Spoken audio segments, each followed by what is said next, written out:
ايه رايك في البنت اللي بتبان نص شعرها متطرحه؟ ما ينفعش ده عمره ما يكون الحجاب. يعني هي لما تقلعه يبقى احسن لها.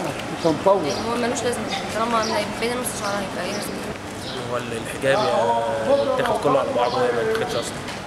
قلة الأدب، وكمان ما تبقاش مسلمة والناس كلها تقول عليها قلة الأدب، والبناطيل اللي بتلبسها محزقة كمان تبقى اسمها قلة الأدب. اقدر اقول لك يعني دي قلة ذوق اللي اتقالت الصراحة، مش من الأدب والأخلاق اللي احنا نعمل كده. شايف انها حركه يعني ملهاش لازمه، طالما انت يعني هي هتلتزم بالحجاب خلاص يبقى الحجاب كله على بعضه بمسؤول، او مش مقتنع بالحجاب يبقى ما فيش حجاب خالص.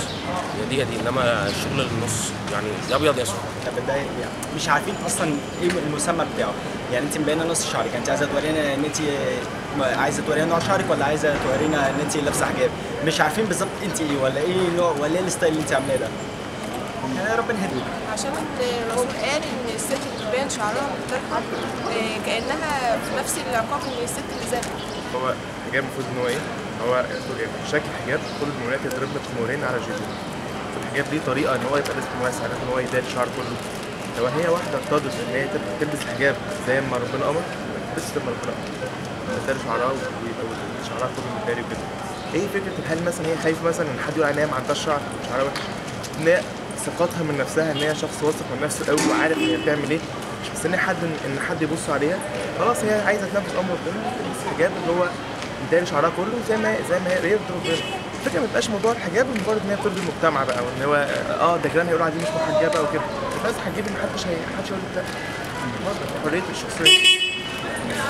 لو تلبسيه يبقى تلبسيه زي يعني كما يجب ان يكون. الواحد لما يعمل حاجه شغلانه يعملها زي ما المفروض تتعمل، ما يعملهاش كده. لا مش خيبة عشان هي بتبين شعرها اللي هو ناعم، وبتبين شعرها عشان هي عشان الصبيان بتعاكسها، وبتبين شعرها عشان هي مص. لا اصلا ما برضاش عرفتي يعني، وكمان مش يعني ما برضاش على بنات الناس، يعني يعني بحس ان هم اختك عشان كده ما برضاش عرفتي ما برضاش على اي حاجه. النظر انا انا عايز وجهة نظرك. شمال بمعنى الكلمة.